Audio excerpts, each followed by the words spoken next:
Bom dia a todos. É um prazer estar aqui com vocês em mais um webinar da Abrace.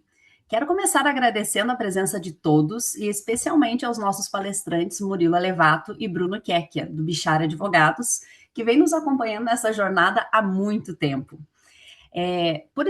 Para tratar um tema aqui que, no momento, é o centro das discussões do nosso setor, a reforma tributária e seus impactos para os shopping centers.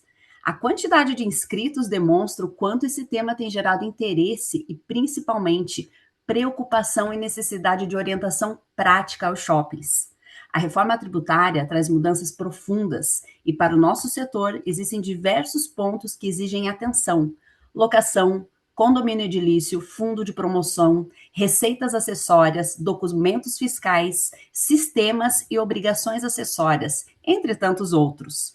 Nosso objetivo hoje é justamente contribuir para que as associadas, nossos shoppings, tenham uma visão mais clara sobre o que está definido, o que está em fase de implementação e quais os principais pontos que ainda demandam regulamentação e atenção. Também é importante destacar que a Abrace vem acompanhando esse processo de perto, mantendo interlocução com os órgãos responsáveis, trabalhando para levar ao setor os esclarecimentos e as informações mais relevantes para que nesse momento de transição nosso associado tenha a informação clara. Por isso, acredito que teremos uma manhã muito rica e bastante prática. E agradeço novamente a todos que reservaram esse tempo para participar. Sejam todos muito bem-vindos e vamos dar início ao nosso webinar. Murilo e Bruno, a palavra é com vocês. Bom dia a todos, bom dia Gisele, bom dia Bruno, muito obrigado. É um prazer enorme estar aqui mais uma vez para tratar da reforma tributária, agora cada vez mais próximos ao início dessa nova cobrança e, ao mesmo tempo, com tantas questões ainda para serem esclarecidas. A gente vai falar um pouco hoje sobre o tema, né? Vamos fazer uma breve retomada do assunto. Vamos falar sobre as principais novidades, sobre as principais novas notas que foram publicadas e acreditamos que seja muito válido, até pelo quórum extremamente qualificado, a gente deixar um espaço aberto e amplo para perguntas e respostas, para a gente tentar aqui sanar as principais dúvidas que estão sendo levantadas. Bom, então, sem mais delongas, preparamos aqui alguns slides para tornar a apresentação, a nossa conversa hoje mais interativa. E Então, iremos dar início aqui à nossa conversa. Vocês fiquem à vontade para fazer perguntas. Elas vão ser consolidadas e respondidas ao longo da apresentação ou no final, conforme o ritmo for, é, for verificado. Bom, só retomar aqui brevemente, a gente faz esse apanhado praticamente em todas as apresentações, né? Porque talvez muitos aqui estejam na primeira vez, então é sempre importante a gente deixar todo mundo na primeira página. Prometo ser breve, mas só dar uma resumida no que consiste a reforma tributária, né? Então, bem rapidamente, a gente vão ser extintos os atuais tributos sobre consumo. Em se tratando da alocação, a gente vai ter a extinção do PIS/COFINS e vai ter a imposição do IBS-CBS, que são tributos que, embora tenham nomes diferentes, eles são irmãos siameses, vão ter mesma regra de apuração, mesma base de cálculo, mesmos benefícios fiscais. A única coisa que vai ser diferente vai ser a alíquota. A alíquota vai ser definida por cada um dos três entes federativos, União, estados e municípios, e isso vai ser cobrado com base no destino. Já deixando claro, ainda não sabemos as alíquotas. Talvez um dos fatores mais importantes da reforma tributária, a gente saber quanto a gente vai pagar, mas ainda não há não foi estabelecida a alíquota. A gente trabalha atualmente com uma estimativa, que é 28%, a alíquota geral, já vamos chegar na alocação, porque é o que o Ministério está fazendo um ano atrás, estabeleceu que seria a necessária para manter a arrecadação atual. Mas o fato é que cada estado e município pode estabelecer a sua e não existe nenhuma obrigação de manter uniformidade. A base de incidência é ampla. Antigamente você tinha imposto sobre bens ou serviços, hoje em dia é tudo, inclusive locações, por isso que as locações começam a ser gravadas e que antes não eram gravadas pelo ICMS e ISS.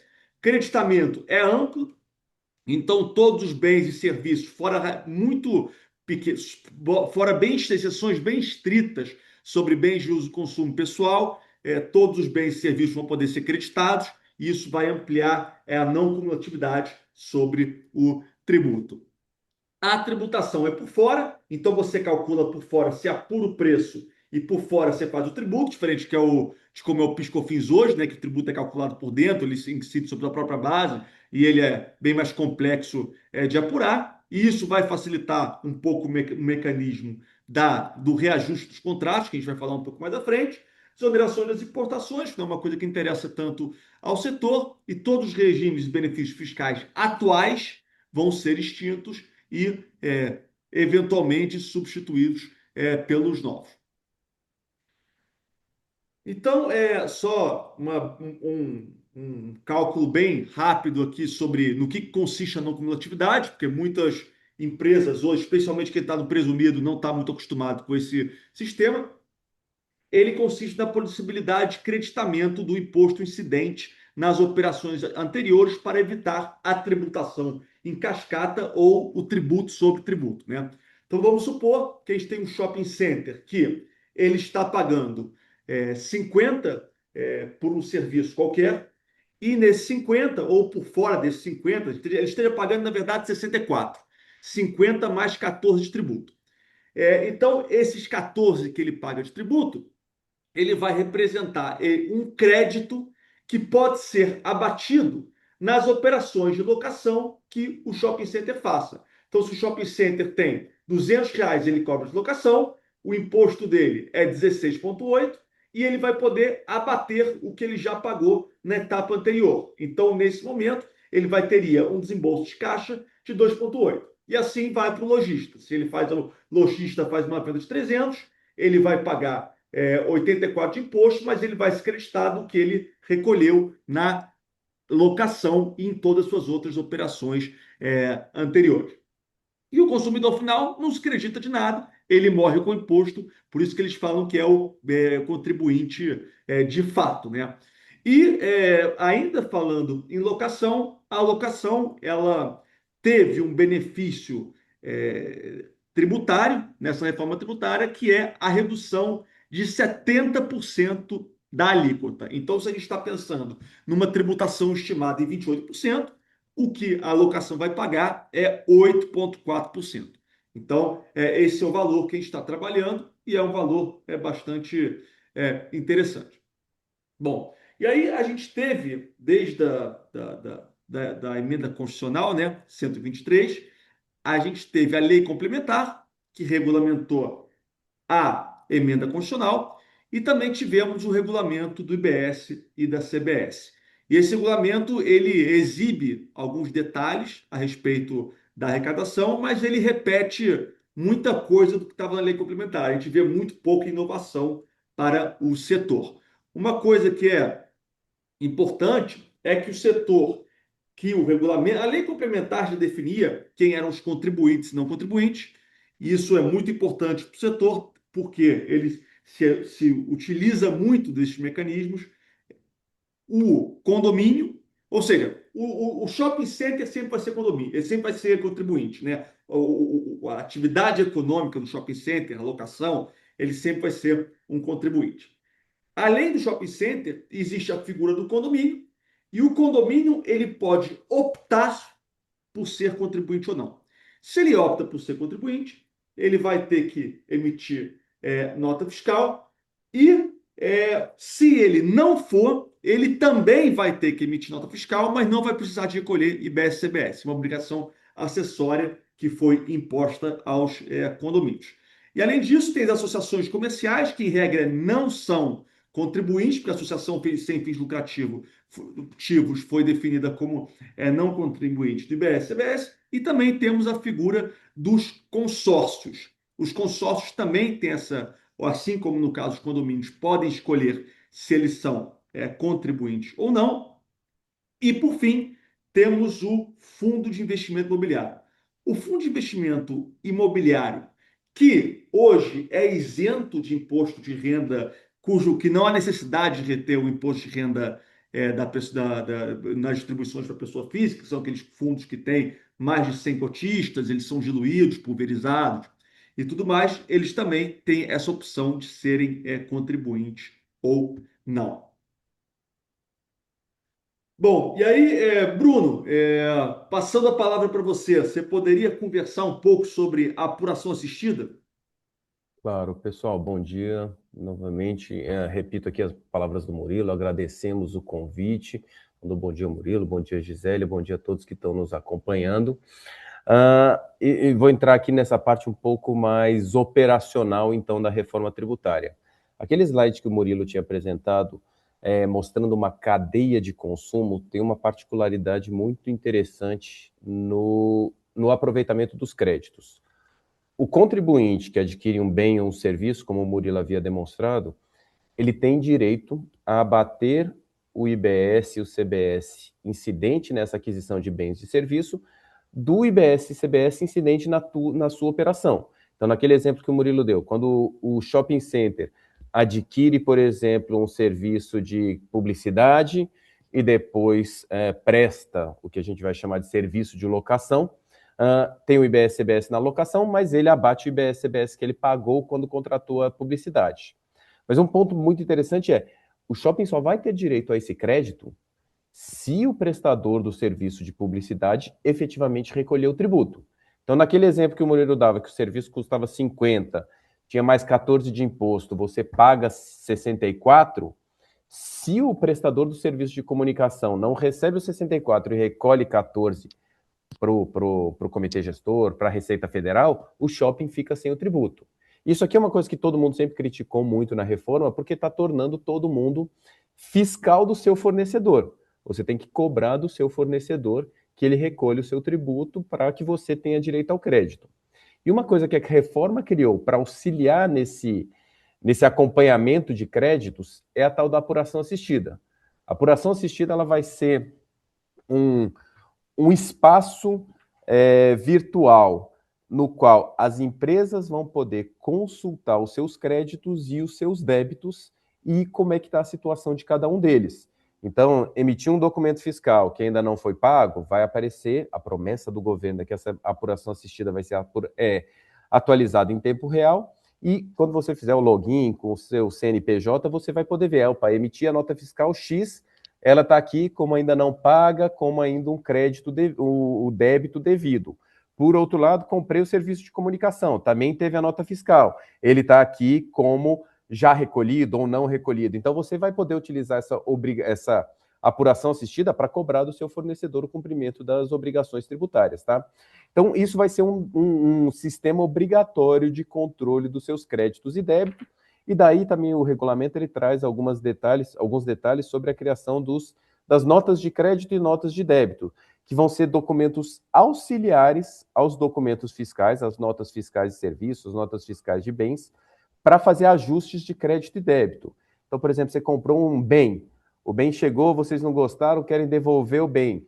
Então, na hora da devolução, vocês vão emitir uma nota de débito, porque vocês se creditaram na aquisição desse bem. O teu vendedor vai emitir uma nota de crédito porque ele vendeu o bem e teve o débito.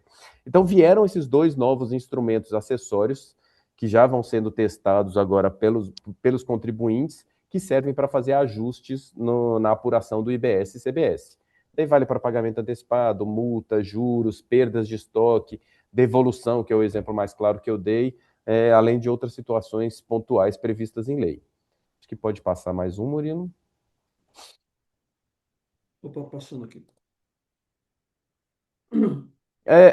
Isso aqui é um ponto também que é importante para a gente pensar num planejamento de como se adaptar à reforma tributária.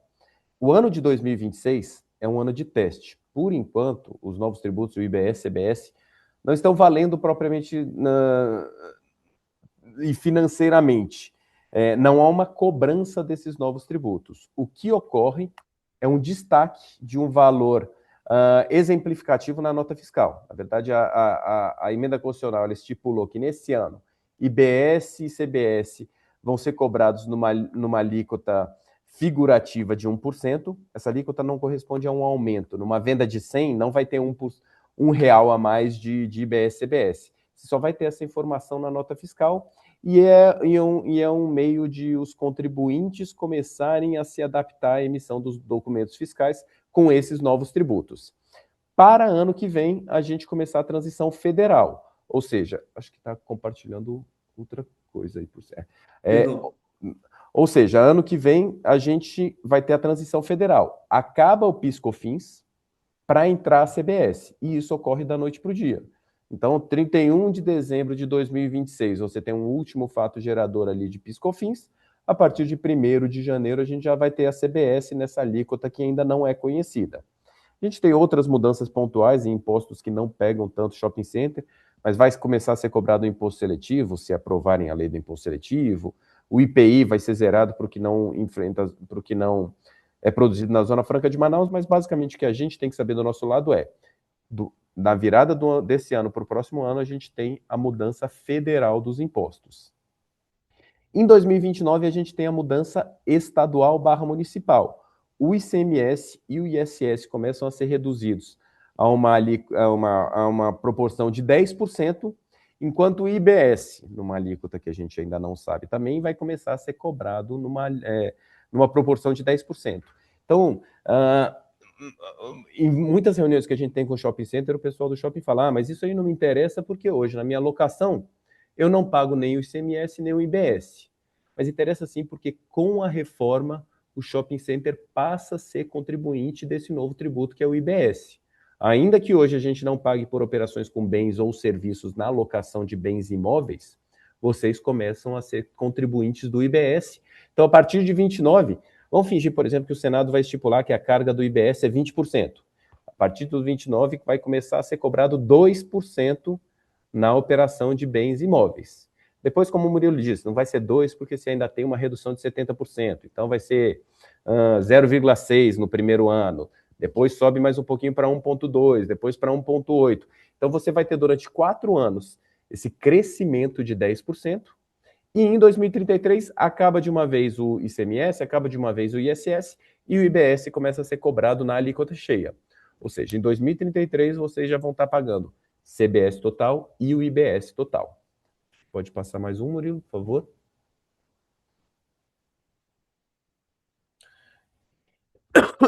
Isso aqui é bastante importante, porque foi uma novidade que apareceu nas últimas 2 semanas.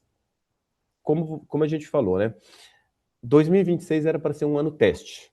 Na teoria, no final de 2025, a gente já deveria ter todos os documentos fiscais prontos, todo o regulamento publicado, mas a verdade é que a regulamentação da reforma tributária atrasou e atrasou muito. Uma das leis da reforma só foi aprovada em janeiro só foi sancionada pelo presidente em janeiro desse ano. Os regulamentos da reforma saíram só em abril. E os documentos fiscais ainda não estão todos disponíveis. Então, locação de bem imóvel vai começar a emitir documento fiscal eletrônico. Mas o documento não está concluído.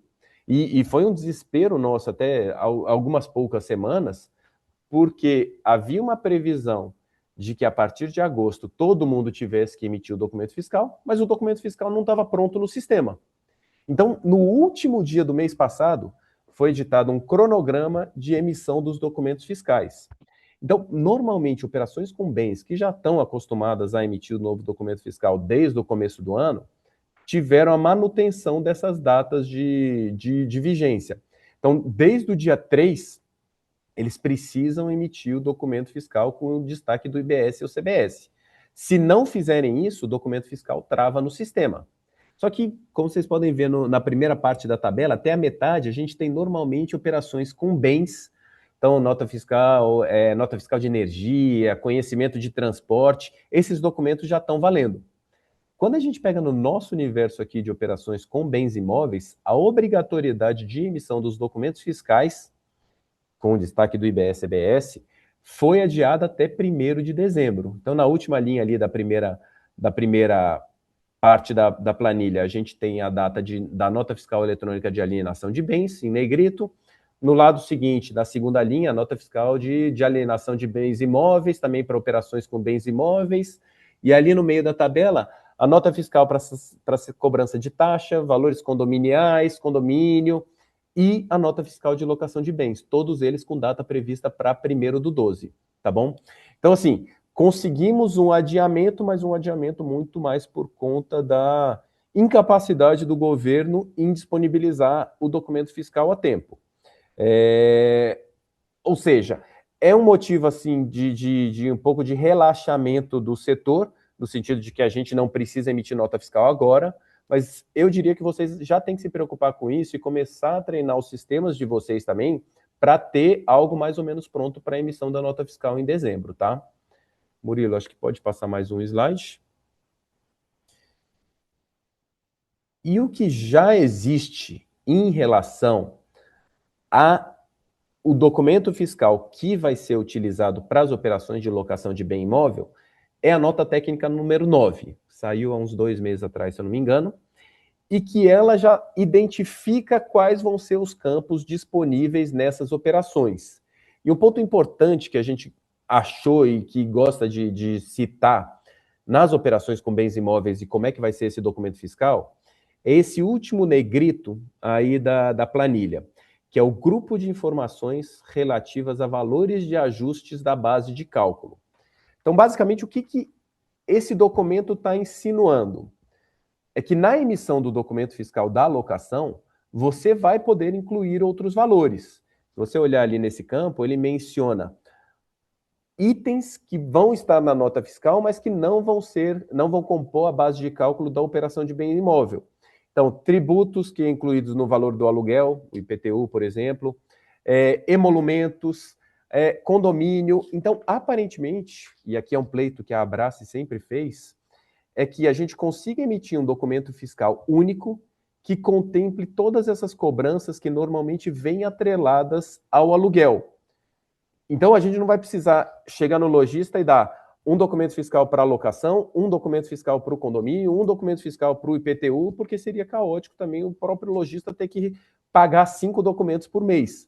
Então, aparentemente, a nota técnica 9 endereça esse problema e traz uma certa simplificação em que no próprio documento fiscal você vai poder identificar o que é locação, o que é condomínio, o que são outros itens que estão sendo cobrados dentro do aluguel.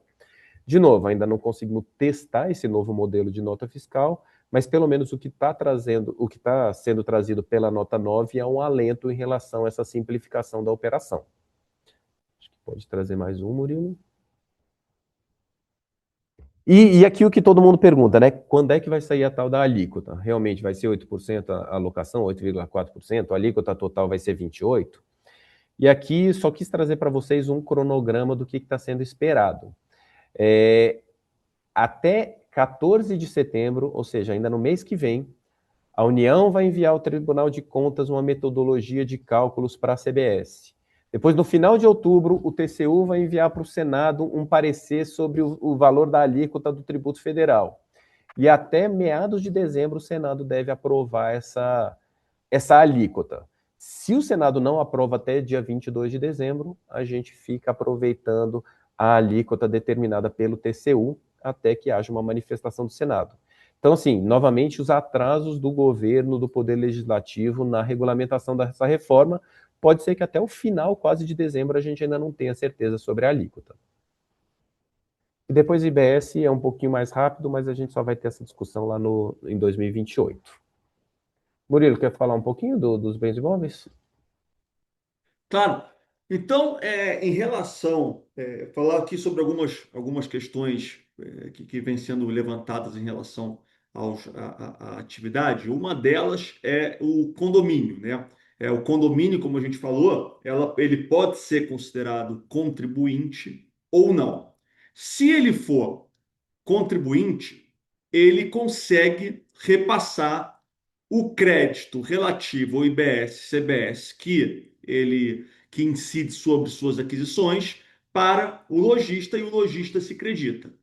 No caso dele ser não contribuinte, o custo, o preço, o valor da taxa condominial tende a ser menor, mas, por outro lado, isso não gera qualquer possibilidade de creditamento para o lojista.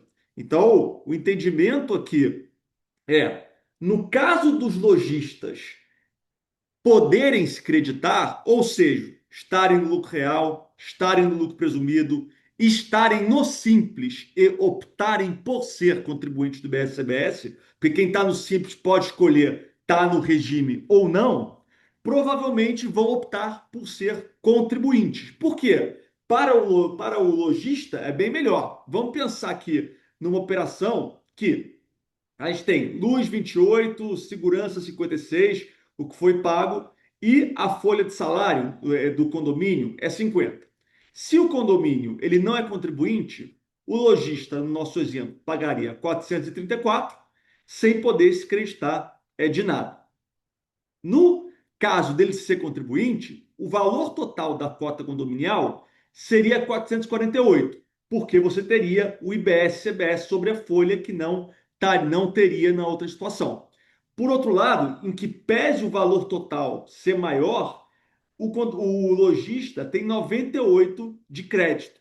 Então, ele vai, no total, o custo dele efetivo vai ser de 350. Então, tende a ser melhor, será melhor no caso de o lojista estar configurado como um contribuinte.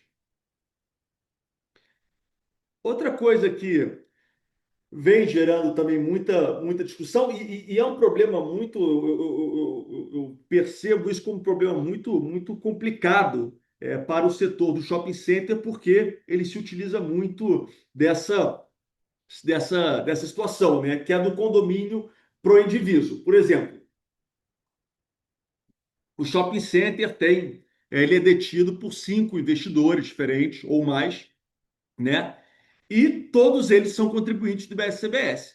E aí, como é que se operaria a cobrança se você tem 5 proprietários do imóvel, né? Numa situação normal, cada contribuinte tem que emitir sua nota. Mas imagine o caos que seria emitir 5 notas para cada um dos vários lojistas que esse shopping center pode ter, a inadimplência que isso poderia gerar, a dificuldade de pagamento que isso poderia gerar. Então, a legislação fala que existe a possibilidade de recolher o IBS e a CBS num CNPJ único, mas isso gera mais problemas que soluções. Quem vai ser dos 5 contribuintes, no meu exemplo, que vai se candidatar a ter que emitir nota fiscal, recolher, responder por ônus, ter que apurar todos os créditos, tudo isso, né? Então, essa solução, ela resolve o problema pela metade, digamos assim. E aí, uma das questões. Então, esse, para falar muito para falar a verdade, é um problema que ainda não parece estar solucionado, né? A lei não fornece um método claro de emitir, de poder centralizar a cobrança. Muito se fala na possibilidade de emissão de um boleto centralizado por meio do qual todas as notas fiscais vão ser concentradas e não existiria a possibilidade do lojista escolher que nota pagar, ou ele paga o boleto ou não paga. Mas, por enquanto, essa solução não foi apresentada. E surge a discussão da possibilidade dessa cobrança ser centralizada num consórcio. E um consórcio não contribuinte, ou seja, ainda que o consórcio ele não tenha a opção de contribuinte, essa cobrança possa ser centralizada nele para que os demais não tenham que emitir cada um uma nota fiscal. É uma interpretação que pode ser construída.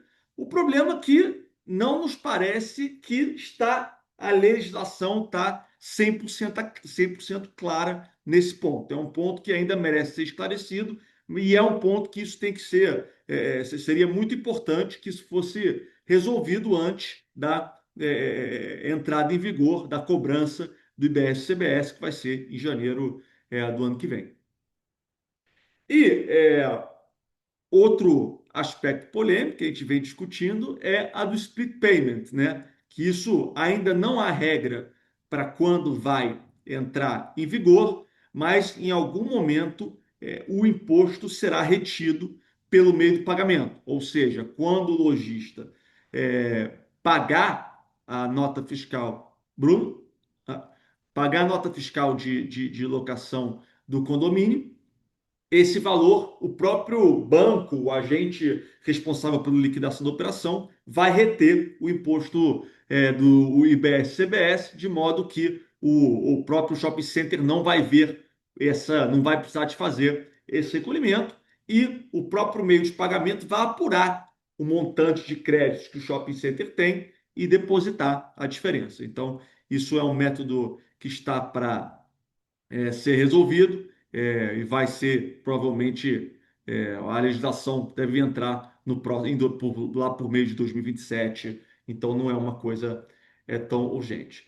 E eu acho que a questão que nós temos mais trabalhado aqui, Bruno e eu, é a questão da revisão das cláusulas contratuais, né? Isso tem dado bastante trabalho, até porque, até onde sabemos, isso tem sido negociado com cada um dos lojistas. Alguns até se encontram no nível de sofisticação tributária bem avançada, então já tem uma discussão muito fácil a respeito disso, e outros nem tanto, né? Então muito se discute o que vai acontecer. E o problema é que a legislação não vem ajudando muito, né? Porque a legislação ele fala que, em relação aos contratos públicos, aos preços públicos, haverá uma compulsoriedade no ajuste do contrato para refletir o equilíbrio econômico financeiro.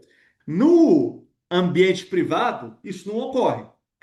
Fica completamente livre as partes negociarem os seus contratos.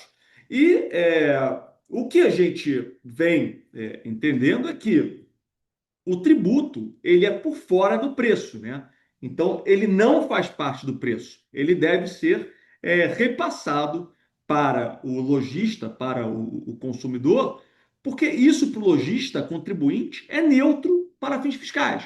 Então, se há um aumento de imposto, esse valor que eles estão pagando representa um crédito. Então, a impossibilidade de repasse representaria um enriquecimento sem causa, porque você, shopping center, estaria pagando o imposto, o lojista, concordando com essa cobrança ou não, ele estaria podendo se crestar integralmente. Então, a gente defende aqui que o repasse ele é compulsório. E a gente vê que muitos lojistas, né, a gente vem discutindo com bastante, e aí eles falam: ah, não, mas eu não tenho uma previsibilidade de quanto eu vou pagar, isso vai me impactar. Mas você não tem e eu não tenho, mas não importa o valor do tributo, isso vai ser um crédito para você. Então você não deveria gerar nenhum entrave. E nós acreditamos, muito sinceramente, que essa é uma discussão que no judiciário teria bastante acolhida em favor do shopping center, porque ele é um valor repassado que representa um crédito, então não há um ônus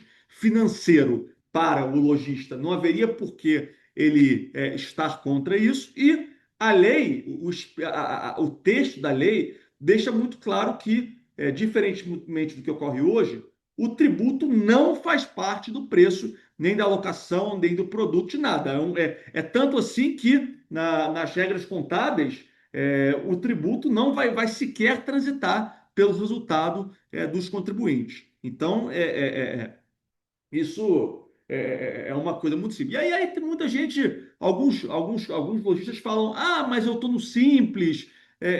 Mas a questão é a seguinte: você está no simples porque você quer. Você tem uma opção de ir para o IBS-CBS. Ninguém está obrigando você a ficar no simples. Ah, você está reclamando que você não pode se acreditar? Vá para o regime de contribuinte do simples.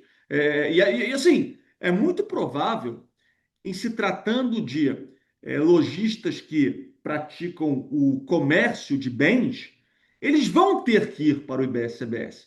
Por quê? As mercadorias, o estoque que eles compram, vai ter que pagar IBS-CBS. A locação vai ter que pagar IBS-CBS. A maior parte dos custos vai ter que pagar IBS-CBS. Então, muito provavelmente, eles vão ter que migrar. Mas, de uma forma ou de outra, ainda que eles não migrem, isso é uma opção deles. Se eles não querem se acreditar, é por opção deles, não é por nenhuma imposição legal. E o shopping center não tem que arcar com esse custo. Bruno, você quer falar um pouco sobre sua experiência? Eu ia completar o que você está falando, Murilo, e realmente aqui nesse slide que a gente está mostrando, já é um começo de discussão sobre esse assunto. E nesse ponto eu vou falar que o setor de shopping centers foi pioneiro nos litígios, não sei se necessariamente para o bem ou para o mal, mas os litígios da reforma tributária, eles vão ser, pelo menos nesse primeiro momento, menos tributários e mais cíveis, comerciais ou consumeristas. E o shopping center está vendo isso, sabe? São rediscussões de contrato e de precificação em decorrência da reforma tributária. Isso que está marcado nesse slide é uma notificação que um shopping center recebeu de um determinado lojista sobre a questão de repasse de preço, sobre a questão de repasse de tributos. E aqui o Murilo ele trouxe muito bem todos os argumentos que a gente tem para discutir o repasse. Mas, sendo bem honesto, e aqui a orientação que a gente está dando para os shopping centers é que a gente não pode dissociar a teoria do direito tributário da realidade.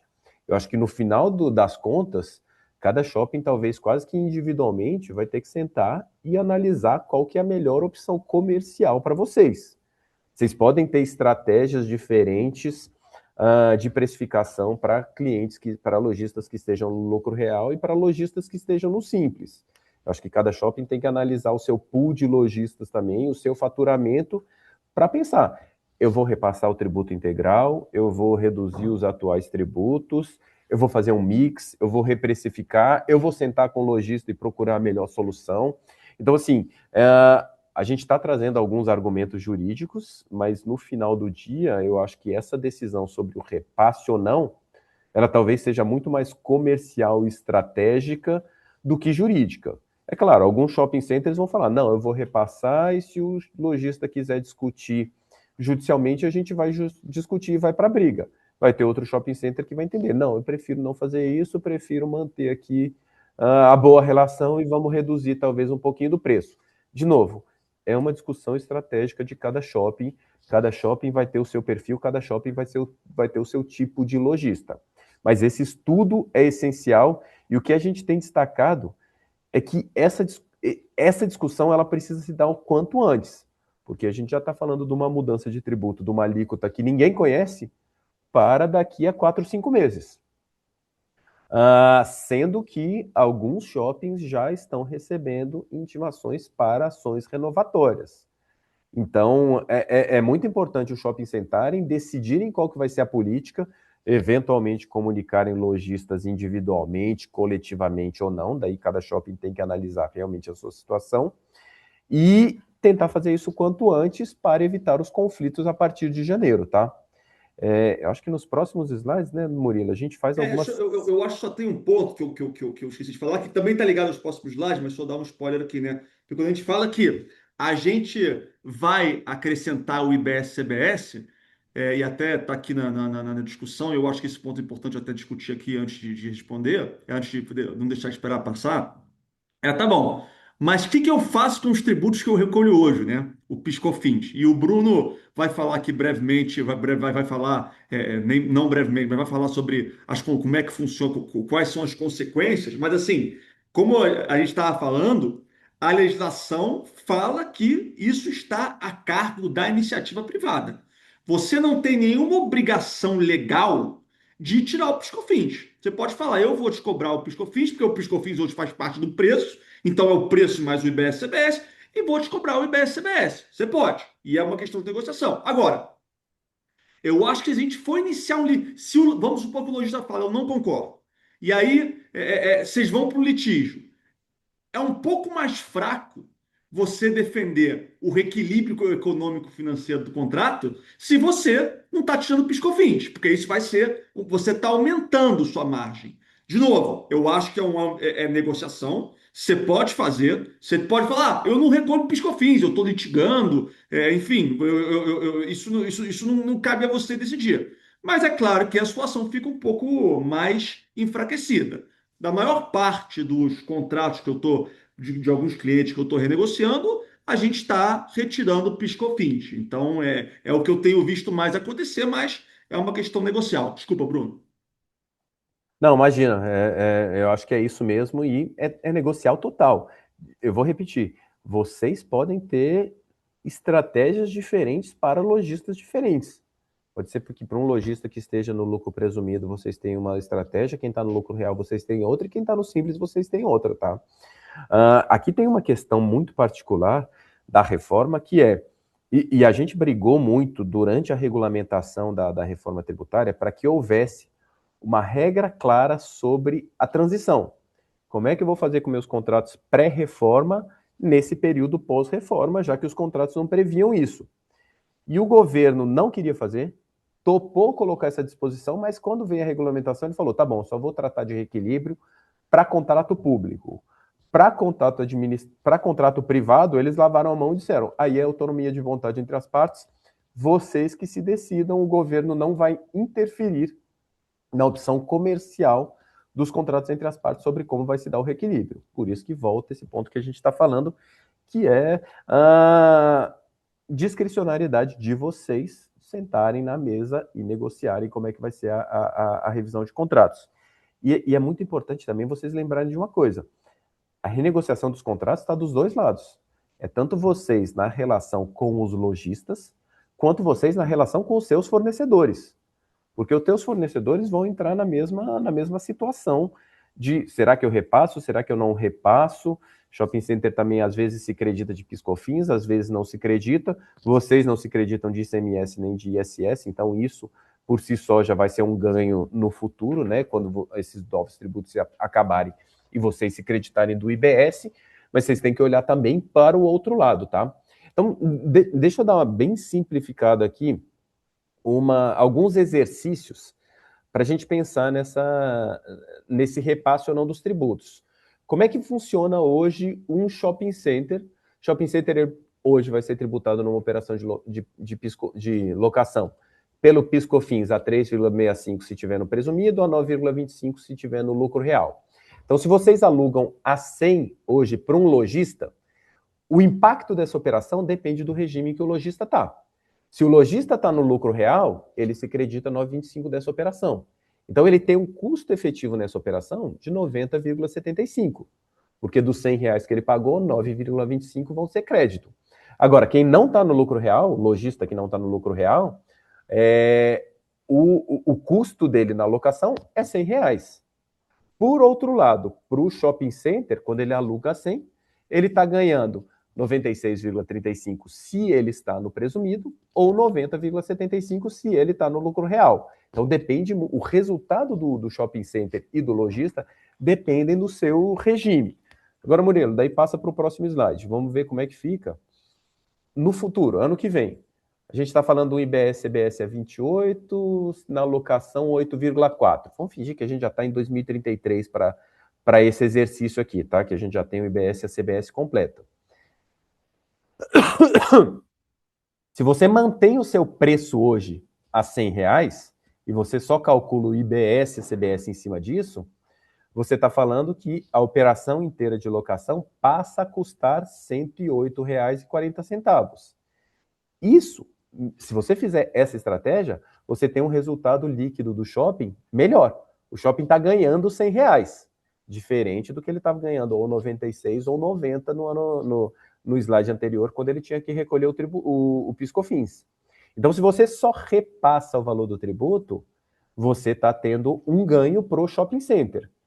E daí tem que olhar pela perspectiva do lojista. O lojista que está no Simples, por exemplo, ele vai ter um aumento. O Simples que eu estou falando é o não optante, né? Ele vai ter um aumento de custo. Antes ele pagava 100 de custo, agora ele vai estar pagando 108,4. Agora, o lojista que for contribuinte do IBS-CBS vai depender de se ele se creditava ou não. Se ele fosse um cara do lucro presumido, ele continua tendo uma despesa de R$100.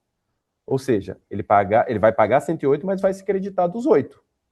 Então vejam que num cenário desses, por exemplo, em que eu só repasso o preço do IBS e CBS, o lojista que está no lucro presumido, ele não tem prejuízo. Ele continua tendo um custo de 100, mas o shopping tem um ganho. Ele está ganhando 100, não está mais ganhando 96 ou 90. E daí entra na discussão que, por enquanto, a gente não tem precedente na justiça. E aqui um parênteses, né? Quem vai julgar isso não é um juiz tributário. Quem vai julgar isso é um juiz do cível que talvez não conheça muito bem. E ele vai estar olhando para um cenário em que o lojista não tem... estou falando aqui do lucro presumido. Que o lojista não tem prejuízo, o shopping tem um ganho. Vai determinar reequilíbrio? Ou nesse caso talvez não seja necessário o reequilíbrio? Ou nesse caso, e daí entra nas estratégias de vocês. Talvez o shopping center fala, quer saber? Não vou continuar cobrando 100, vou reduzir um pouquinho, vou sentar com o lojista e falar, se eu reduzir para 98, eu ganho um pouco e você vai ter menos despesa. Então entram nesses cenários subjetivos e de negociação. Você quer complementar ou quer passar para o próximo slide, Murilo? Nós podemos para o próximo. Tá. O próximo slide a gente faz o contrário. Ao invés de eu manter o meu preço de 100 e aumentar o IBS e a CBS, eu vou fazer o seguinte, eu como shopping center, e aqui a gente pegou para essa ilustração, estou falando de um shopping center que está no presumido. Ao invés de eu continuar cobrando 100, eu vou retirar 3,65 e vou cobrar o valor líquido 96,35. Somando os 8,4% do IBS-CBS, a gente tem aí um valor total de R$ 104,44. Nesse exemplo, o lojista do Simples está ganhando, né? O custo dele, a despesa... Desculpa, o lojista do Simples está pagando 104, um pouquinho mais do que ele pagava antes, que ele pagava 100. Agora, para o lojista que for contribuinte do lucro presumido, ele está ganhando. A despesa dele caiu para R$ 96, o que antes ele tinha uma despesa de 100. Para o lucro real, não necessariamente. Lembra que o lucro real naquela operação, ele tinha uma despesa só de 90 e se creditava de 9,25. Aqui ele vai ter uma despesa de 96,35. Piora um pouquinho. E para o shopping center fica neutro. Para o shopping center, que já era do lucro presumido, né? Ele continua com um resultado de 96,35. Esse exemplo que a gente está dando, a gente tem um aumento de custo para o lojista que está no lucro real, um aumento de custo para um lojista que está no Simples, mas um ganho para o lojista que está no lucro presumido. Por outro lado, o shopping center não tem ganho nenhum, ele fica neutro nessa operação. Então, de novo, um outro exemplo, uma outra situação que a gente pode simular para vocês entenderem qual que é o impacto efetivo desse repasse, ou nesse caso do exemplo que a gente está colocando, do não repasse dos tributos, tá bom? Acho que a gente pode passar todos os exemplos, né, Murilo? E depois a gente começa a analisar as discussões. E aqui o que eu falei, vocês também têm que olhar para o lado de vocês como adquirente. Então, o fornecedor de bens ou serviços, esse cara vai ser tributado ao PIS/COFINS, daí depende do regime dele, o ICMS ou ISS. ICMS e ISS não dão crédito para vocês de shopping center hoje em dia. Sei lá, se o fornecedor te presta um serviço hoje, a 100, vocês, se estiverem no lucro real, se creditam de 9,25. Tirando isso, não se creditam nada, o custo de vocês na aquisição desse bem e do serviço é 100. E o resultado líquido do fornecedor vai ser o 100 que ele recebeu, menos os tributos, menos o PIS/COFINS, menos o ICMS e o ISS. Como é que fica isso na reforma? Acho que pode passar mais um slide, Murilo. Se o fornecedor repassar o preço para vocês, e aqui a gente não tem redução de alíquota, né? Eu estou falando de qualquer serviço, um serviço de marketing, por exemplo, um prestador de serviço de reparo de ar-condicionado, sabe? Se ele só repassa para vocês, e vocês não estão no lucro real, a despesa continua a mesma. Estou pagando R$100 hoje, vou continuar pagando, vou pagar 128, mas minha despesa vai ser só 100 porque eu tenho 28 de crédito. Para quem está no lucro real, talvez tenha um argumento a mais para discutir esse reequilíbrio. Falar, opa, o prestador de serviço de ar-condicionado, antes eu me creditava do PIS/COFINS, agora eu não me acredito mais.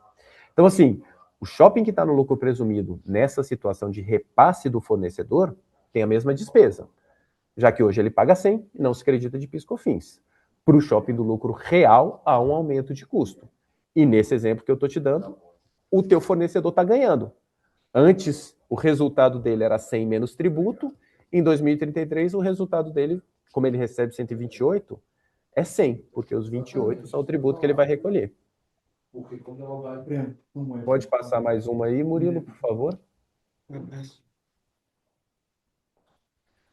Ou, eventualmente, o que o shopping pode fazer, o que o fornecedor pode fazer, e aqui é a mesma discussão do shopping center, é reduzir os tributos atuais. Aqui eu dei um exemplo para o ano que vem. É o fornecedor tirando só os 3,65 do PIS/COFINS. O fornecedor cobrando do shopping só 96,35 na operação. Aqui o fornecedor mantém o resultado, o shopping no lucro presumido tem uma redução de custo e o shopping no lucro real tem um aumento de preço se o fornecedor tiver no presumido.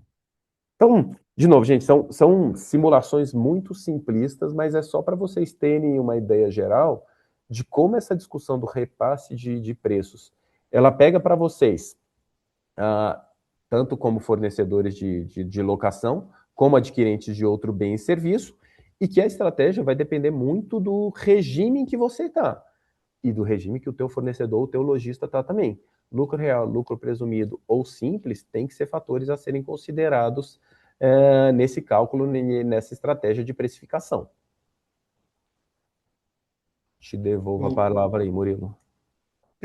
Obrigado, e eu aproveito e repasso ela para a Gisele, né? Eu acho que a gente pode ir agora, até que a gente nos alongamos um pouquinho, mas prometemos que vamos dar espaço aí para as perguntas e respostas.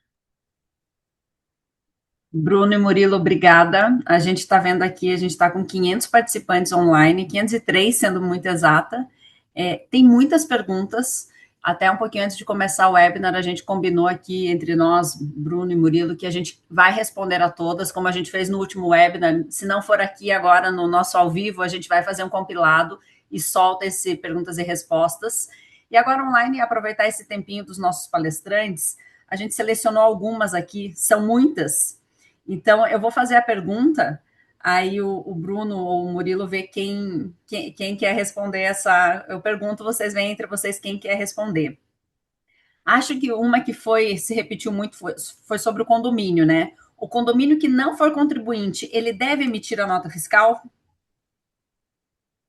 Tá, aparentemente sim, viu? Óbvio, condomínio contribuinte vai ter que emitir a nota fiscal. Sobre isso não tem dúvida. Mas o que veio no regulamento do IBS-CBS, eu até cito aqui para o regulamento do CBS, é o artigo 115. Ele estabelece uma obrigação de emissão de documento fiscal mesmo para não contribuintes. E daí ele coloca nano empreendedor, transportador autônomo de carga e condomínio edilício. Então tem uma previsão no regulamento de obrigação de documento fiscal, inclusive para o condomínio, e ele não faz a ressalva do condomínio que já é contribuinte, que seria óbvio. Então, a nossa interpretação é que mesmo não contribuinte, talvez tenha que emitir documento fiscal, sim, a se manter essa descrição aqui que consta do regulamento. Perfeito, Bruno. Deixa eu selecionar mais alguma aqui que pegue gancho um pouquinho na questão da nota do IBS-CBS. Vou pegar essa aqui da Débora.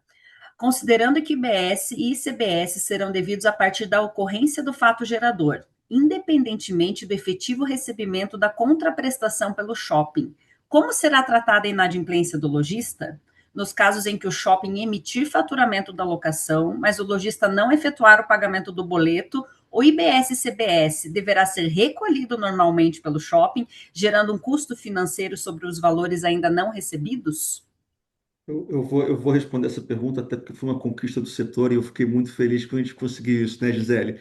A resposta é que, para a locação, a tributação é conforme o regime de caixa. Então, até não haver o efetivo pagamento da alocação, não há necessidade de recolher. Então, a inadimplência ela não é tributada, diferente de todas as outras atividades do BS-CBS. Perfeito. Esse foi um pedido que entrou em todos os ofícios, em todas as nossas batalhas lá na Receita, né? É verdade. Bem lembrado, Murilo. Ô, Eu Gisele, se também, eu puder só complementar, eu vi breve. que tem algumas perguntas falando muito sempre de condomínio, de data de opção. Essa parte da opção para a gente ainda não está muito clara, tá? A lei e o regulamento, eles trouxeram as datas de opção pelos contribuintes do Simples, né? O Simples tem um prazo até setembro para fazer ou não opção por ser contribuinte ou não.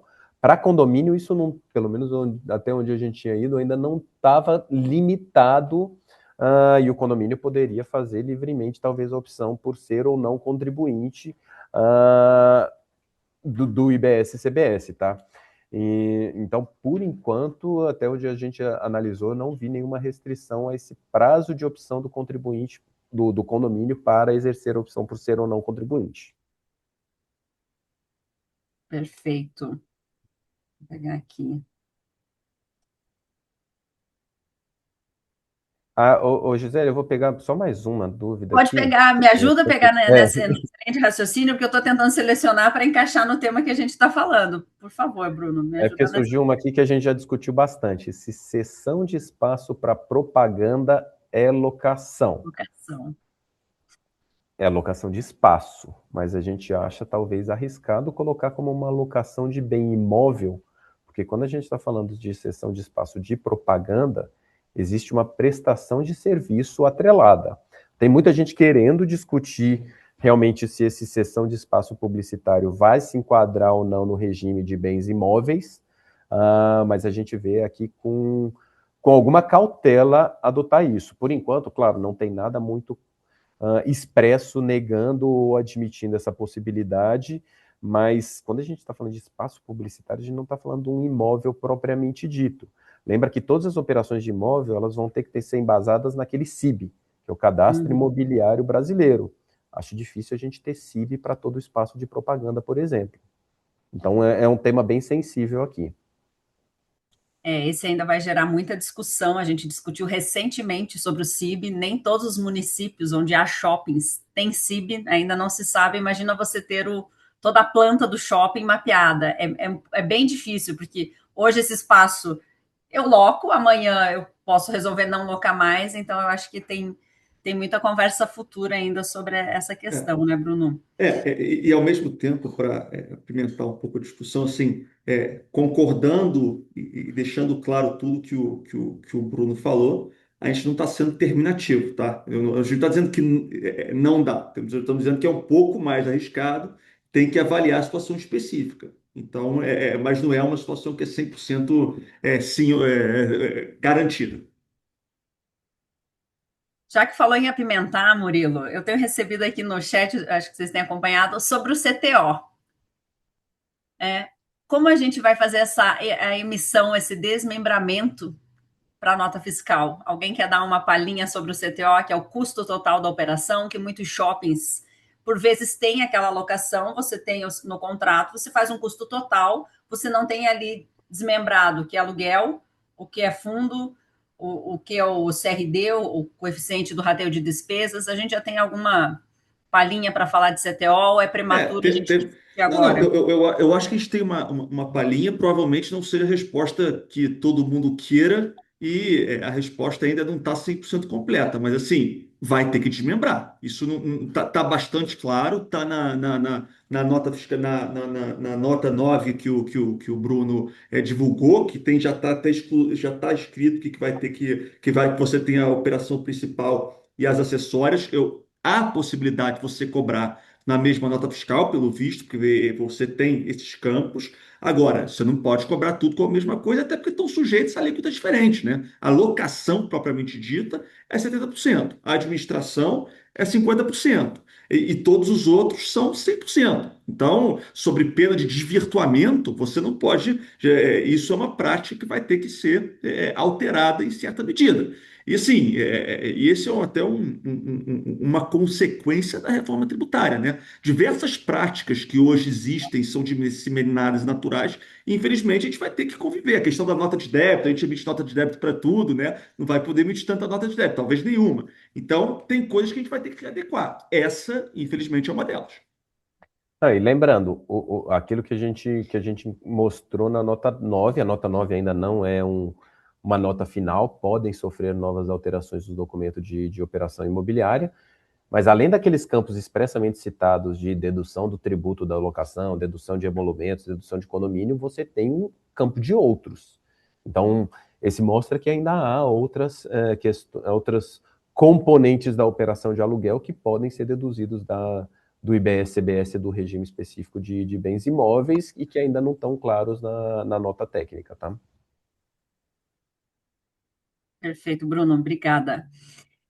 A gente já está encaminhando aqui para o final do nosso webinar. Acho que dá tempo de responder mais algumas perguntinhas.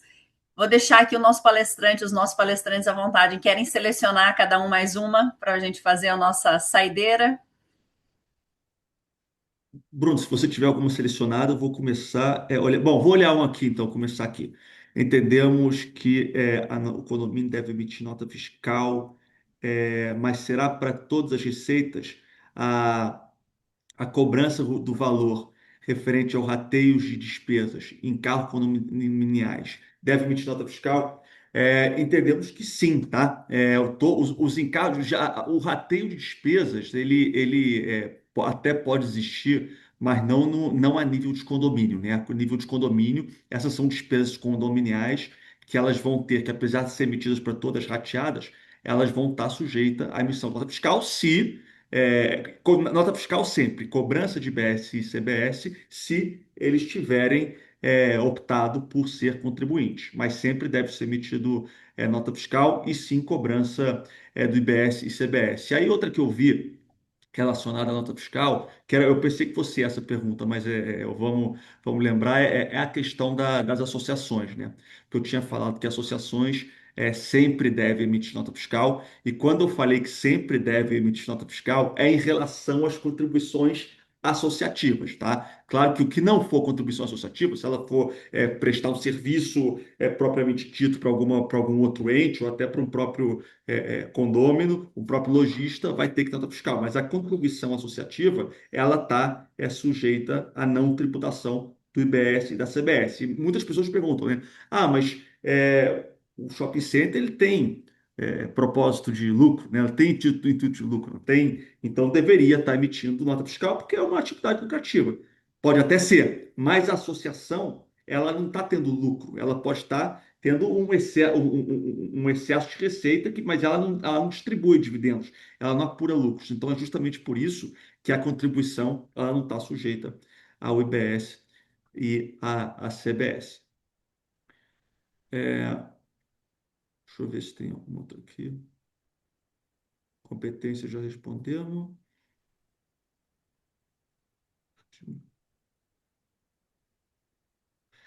Quando, no caso de condomínio, emitir a nota fiscal, para quem será direcionado os créditos? Para os proprietários ou para os locatários? Para os locatários, para quem paga as despesas condominiais. É esse que vai se acreditar do valor da nota fiscal. Tem uma pergunta aqui bem interessante. Eu tô indo contra mim, porque eu não sei muito bem como. Assim, é uma pergunta que já tinha sido feita, mas é uma pergunta cuja resposta é um pouco complicada. E o comodato de shopping, como ficará? Porque qual que é a grande questão? O comodato é uma operação gratuita, né? Você não tem onerosidade. Você, sei lá, você está alugando o imóvel e com isso vai algum móvel, cadeira, mesa, retroprojetor, sei lá, mas isso não tem um valor comercial alto, então isso não entra no custo. Geralmente, se você está praticando um comodato entre partes não relacionadas, então o shopping está fazendo comodato, está alugando para um lojista que não tem nenhuma relação com ele, o comodato é muito simples, porque você não tem nenhuma regra que determine que haja uma onerosidade disso. Quando você faz o comodato para uma pessoa relacionada, para uma empresa do mesmo grupo, existe aquela regra que empresas do mesmo grupo vão ter que apurar os preços de acordo com o valor de mercado. Então você teria que ver se em outros comodatos você oferece isso de graça ou não. Se você não oferece, então você poderia fazer isso para as suas empresas do grupo. É uma situação meio complicada, né? Eu acho que assim, o comodato, diante disso tudo que eu falei, eu acho que o comodato, se isso já é uma coisa normal e vem sendo praticada com regularidade, eu não acho que deveria emitir nota fiscal para o comodato, nem se preocupar muito com isso. Acho que sim, também não precisaria de fazer muita exposição quanto ao comodato, né? Eu acho que se você puder deixar claro que é uma locação de espaço, de imóvel, seria melhor. Deixa eu ver outra Murilo, eu acho pergunta. que para Opa. saideira, eu pensei em a gente falar um pouquinho ali das associações e o fundo de promoção, que eu vi que isso suscitou muita dúvida aqui, nas perguntas. Não sei se a gente consegue falar um pouquinho ou a gente se aprofunda quando for responder aqui a todas as perguntas que a gente recebeu no webinar. O que que você prefere para a gente fazer esse endereçamento final aqui? Não, acho que podemos falar um pouco, né? A associação e o fundo, diferentemente do condomínio, eles não têm opção de ser contribuintes ou não, né? A associação, ela simplesmente não será contribuinte. Se o fundo de promoção estiver sendo desenvolvido no âmbito da associação, quando ele não for, quando ele exercer atividade de cobrança, ele vai poder emitir nota fiscal. O que a gente vem recomendando é tentar, na medida do possível, migrar as atividades da associação. Eu sei que nem todas podem ser feitas, mas na medida do possível tentar migrar isso para o condomínio, porque dá mais flexibilidade para, para a organização das atividades. Perfeito. A gente está já chegando ao nosso final aqui, Murilo. Vi que a troca foi riquíssima.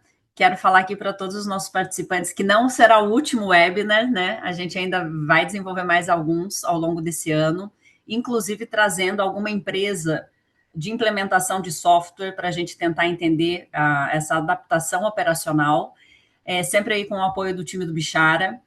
E falar a todos aqui, a gente vai responder as perguntas, vai fazer um grande compilado, o material é riquíssimo para as nossas trocas. E Murilo, quero agradecer mais uma vez aí a tua presença.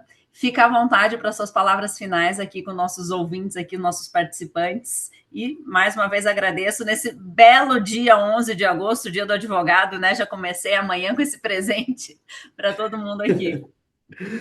Bom, Gisele, eu queria também agradecer muito a você. Eu queria dizer que a gente vem conversando há muito tempo. Para mim é um prazer enorme estar aqui falando com todos vocês. Muito obrigado pelas perguntas, muito obrigado por todas as colocações. É assim que é legal, que a gente pode debater, discutir, discordar, concordar, não importa. O que é importante é a gente estar discutindo e saiba que sempre que houver e eu for convidado, eu terei o prazer de participar. Te desejo um excelente dia, advogada exemplar, e um bom dia a todos e muito obrigado. Obrigada, Murilo. Pessoal, super obrigada pela participação e nos vemos em breve. Obrigada.